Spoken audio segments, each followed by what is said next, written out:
When Julia Fernandez, a 32-year-old administrative assistant at one of Madrid's most prestigious companies, was forced by her boss to attend the company's annual gala despite her repeated requests to be excused. The last thing she expected was for that arrogant man, Alejandro Marquez, the heir to the business empire and notorious for publicly humiliating employees he deemed inferior, to single her out in front of 300 guests. He challenged her to dance with him, convinced that a mere secretary wouldn't even know how to take 2 steps without tripping, completely oblivious to the fact that this woman in the blue dress he considered out of place in that gilded ballroom had once been the principal dancer at the Royal Theatre for 8 years before an accident ended her career, but not her talent. And when the music started and Julia decided to accept the challenge, no one in the room would ever forget what was about to happen. If you're ready for this story, comment below and tell us where you're watching this video from. Julia Fernandez had been working at Marquez Corporation for 3 years. In those 3 years, she'd learned one fundamental lesson. Staying invisible was the only way to survive. Not because the job was particularly difficult. In fact, her administrative assistant tasks were almost mechanical in their repetition. It was surviving the people that made everything complicated.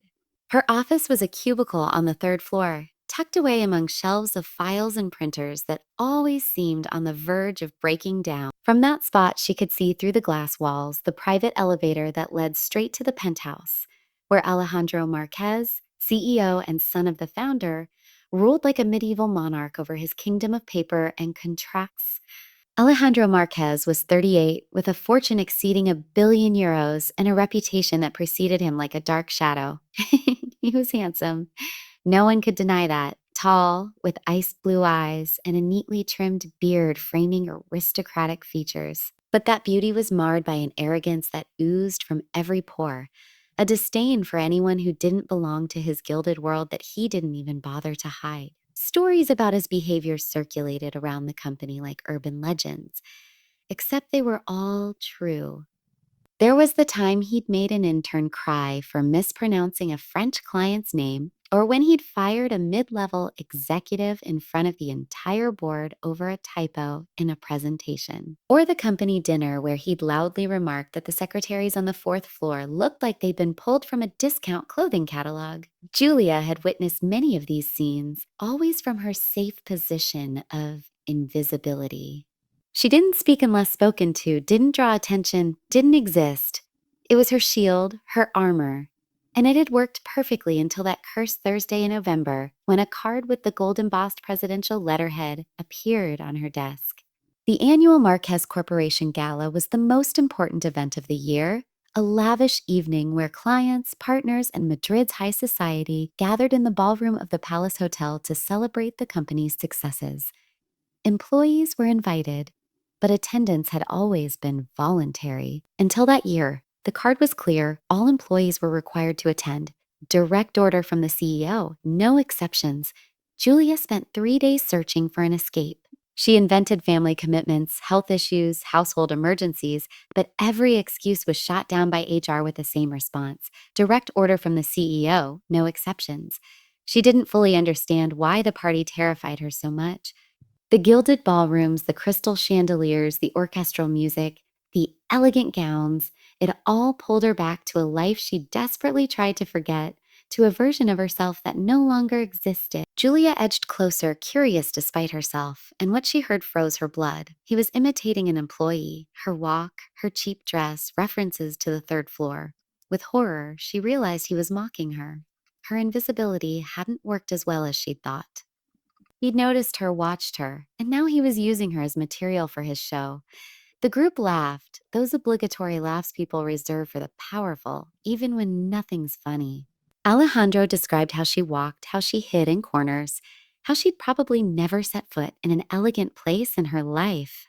Then he said something that changed everything. He'd love to see that poor thing try to dance, that she'd probably trip over her own feet, that it would be the funniest spectacle of the evening. Alejandro Marquez had no idea what he'd just done. He didn't know his words had been overheard by the person in question. He didn't know that Julia Fernandez, the invisible third floor assistant, was standing just a few feet away, her heart pounding like a war drum. Julia should have done what she always did: lower her eyes, retreat to the shadows, let it go. She'd survived 3 years at the company by doing exactly that. But something in her, something she'd thought died with her career, refused to obey. Maybe it was the way he'd said, "that poor thing," like she was less than nothing. Maybe it was the memory of all those years she'd endured in silence, made herself small to avoid bothering anyone, given up being seen. Or maybe it was simply that, for the first time in 4 years, she was in a ballroom with an orchestra playing, and her body remembered. She took one step forward, then another. The crowd seemed to part for her. Or maybe it was just her imagination. Alejandro saw her approaching, and his smile widened like a predator watching prey walk right into its trap. He asked if she wanted to prove him wrong if she'd dance with him. He said it loudly, making sure everyone heard. It was a trap. He clearly wanted to humiliate her publicly, add another chapter to his collection of cruel anecdotes. He expected her to refuse, blush, run away. It would be entertaining either way. Julia looked him straight in those self-assured blue eyes and smiled. She accepted. A murmur rippled through the crowd. The blonde in red raised an eyebrow, amused by the scene about to unfold. Julia's colleagues, who'd watched her humiliation from afar, exchanged worried glances. No one understood what she was doing. Alejandro offered his hand with a theatrical flourish, as if granting a huge favor to a beggar. Julia took it, and together they walked to the center of the dance floor. The orchestra was playing a waltz, something classic and predictable. Alejandro placed a hand on her waist with the confidence of someone used to leading, certain this clumsy woman would need all the guidance he could provide. The first steps were simple, standard. Alejandro led competently. She'd give him that. He'd probably taken lessons as a child like all high society kids, but his leading was mechanical, soulless. The dancing of someone who'd learned the steps without ever understanding their meaning. Julia let herself be led for the moment. She wanted to see how far he'd go, how long he'd keep underestimating her. She felt her body waking up, muscles unused for years remembering sequences etched into deep memory. Then the music changed. The orchestra, as if sensing something extraordinary was about to happen, shifted to an Argentine tango. The notes grew more intense, more passionate, more demanding. A waltz is courtesy, a tango is war. Alejandro hesitated for a moment, surprised by the shift. Tango was more complex. It required a different connection between partners, an intuitive understanding beyond memorized steps. That was the moment Julia decided to stop following. The change was almost imperceptible at first. A slight shift in weight, a slightly wider turn, a step that anticipated rather than followed. Alejandro felt it before he understood it, that sensation of no longer being fully in control, of becoming the follower instead of the leader. Julia let her body do what it knew best. Years of training, thousands of hours at the bar, hundreds of performances on stages around the world. You couldn't unlearn something like that. You could only hide it, bury it under layers of forced normalcy, cheap dresses, and anonymous jobs. But all it took was one moment, one musical note, one rhythm calling, and it all came back as if it had never left. Her first truly independent move was an hecho, the figure that's the heart of tango. She executed it with precision that left Alejandro breathless, her feet tracing a perfect arc on the parquet that he hadn't anticipated, hadn't led, hadn't controlled. It was as if the music itself was guiding her, as if her body knew exactly what to do without thought. The crowd around them had stopped. Conversations faded, glasses lowered. Everyone watched the dance floor where something unexpected was unfolding, something no one would ever forget. Alejandro tried to regain control, asserting his lead with firmer moves. But Julia wouldn't allow it. She led him through a series of ganchos and saccadas, advanced figures he barely knew, forcing him to follow instead of lead. It was a dance of inverted power, a silent revolution set to music. She was no longer the invisible third-floor assistant. She was the Royal Theatre's principal dancer, the star who'd enchanted audiences worldwide, the woman who'd dedicated her life to turning movement into poetry. And this arrogant man who'd mocked her was just an amateur in good shoes. She led him across the floor like a puppet, always within the music's bounds, always maintaining the appearance of a mutual dance. But everyone could see who was really in charge. Everyone could see that the woman in the outlet blue dress was teaching one of Madrid's most powerful men a lesson. Alejandro had gone pale. His confident smile was gone, replaced by pure shock.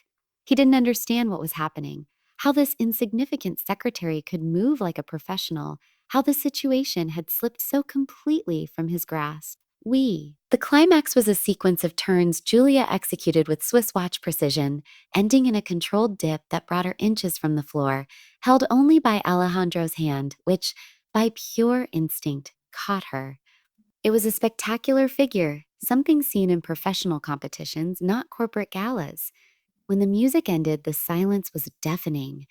Julia rose gracefully, smoothing her dress as if nothing had happened. She looked Alejandro in the eyes and, for the first time, truly saw him. Behind the arrogance, behind the disdain, was a man completely bewildered, someone whose mental categories couldn't process this. Then the room erupted in applause. It lasted nearly a full minute. Julia stood motionless in the center of the floor, overwhelmed by a feeling she hadn't experienced in 4 years. The warmth of attention, the energy of an audience, that vibration in the air created only when something special has been witnessed. It was like coming home after a long exile. Alejandro Marquez had vanished. In the chaos of the applause, he'd slipped off the floor without a word, disappearing into the crowd like a ghost. Julia looked for him but couldn't find him. He'd probably retreated to some corner to nurse his wounded pride. Her third-floor colleagues surrounded her, incredulous. They fired question after question. Where had she learned to dance like that? Why had she never mentioned it? How had she found the courage to challenge the boss? Julia answered in monosyllables, still dazed by the adrenaline coursing through her veins. It was only near midnight, as the party wound down and guests began to leave, that she saw him again. He was standing by a side exit, alone. No blonde in red. No entourage of flatterers. He looked different, somehow smaller, as if the mask he wore had cracked. Their eyes met across the room. For a moment, Julia thought he'd turn and leave. Instead, he did something unexpected. He inclined his head slightly in what seemed like acknowledgement. Not an insult, not another challenge, just a silent admission that she'd won. That night, Julia went home and cried. She wasn't sure why. Maybe relief at finally standing up after years of silence. Maybe pain from awakening memories she tried to keep buried. Or maybe simply because, for the first time since her knee injury, she'd felt truly alive again. The days after the gala were strange. The office buzzed with an electric atmosphere, as if everyone knew something had shifted, but no one dared speak of it openly. Colleagues looked at her differently, with a mix of respect and curiosity that hadn't existed before. Then, 3 days later, she found an envelope with a presidential letterhead on her desk. Her heart sank. Here it comes, she thought. Echo. She'd been naive to think Alejandro Marquez would let such a public humiliation go. She'd challenged him, made him look ridiculous in front of 300 people. And now she'd pay. She opened the envelope with trembling hands. It wasn't a termination letter. It was an invitation to meet with the CEO in his office at 3 p.m. that afternoon. The private elevator to the penthouse was lined with mahogany and mirrors. Julia stared at her reflection as it ascended, trying to summon the courage she'd shown on the dance floor 3 days earlier. But it was easier to be brave when the music was playing. Alejandro Marquez's office was exactly as she'd imagined. Enormous, with floor-to-ceiling windows overlooking Madrid's skyline, designer furniture that probably cost more than her annual salary, and an atmosphere of power that seemed to radiate from the walls.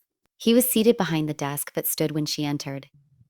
It was the first time she'd seen him without his armor of arrogance. He looked tired, almost vulnerable, as if the days since the gala had been hard for him too. He asked her to sit. Julia did, bracing for the worst, reprimands, threats, maybe an offer to resign quietly to avoid scandal. Instead, Alejandro did something that left her speechless. He apologized. He said he'd looked into her background after the gala. He'd learned who she'd been, what she'd achieved before ending up hidden in a third-floor cubicle. He'd watched videos of her performances at the Royal Red articles calling her the greatest promise in Spanish dance, and he felt ashamed. Julia didn't know how to respond. The man before her was so different from the one who'd mocked her at the gala that he seemed like someone else. Maybe he was. Maybe we all wear masks. And that night on the dance floor, both their masks had fallen. Alejandro continued. He explained that his company's foundation supported various cultural causes, including a dance school for underprivileged children, a project that had been languishing for lack of proper leadership. He was offering her the position, a job that would let her return to the world of dance, pass on her knowledge to a new generation, give meaning to her experience instead of burying it. It was a generous offer, perhaps too generous. Julia searched for the catch, the hidden agenda, but found none. He seemed sincere, hard as that was to believe. She asked why this sudden change, this unexpected kindness from a man known for cruelty? Alejandro was silent for a moment, searching for the right words. Sudden change. Then he said something Julia would never forget. That night on the dance floor, she'd shown him something he hadn't seen in a long time. Someone who refused to be defined by circumstances, who found the courage to rise even when everything seemed lost. He admitted he'd admired her, though he hated saying it, and that admiration had forced him to look at himself differently.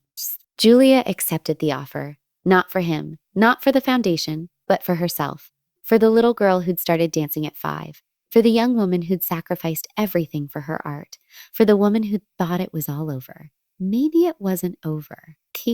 Maybe it was just a new movement, a new step in a longer dance. A year later, the Marquez Foundation's dance school had become a landmark in Madrid. Julia taught dozens of children, many of whom could never have afforded lessons otherwise. She'd rediscovered her purpose, her passion, her identity. And Alejandro Marquez, the man who'd once mocked her, had become something neither of them could have predicted. Not a friend, not yet, but something more complex. Someone who respected her, supported her, who was perhaps beginning to understand that true power lies not in dominating others, but in inspiring them. Sometimes during end-of-year recitals, he'd come to watch the children perform.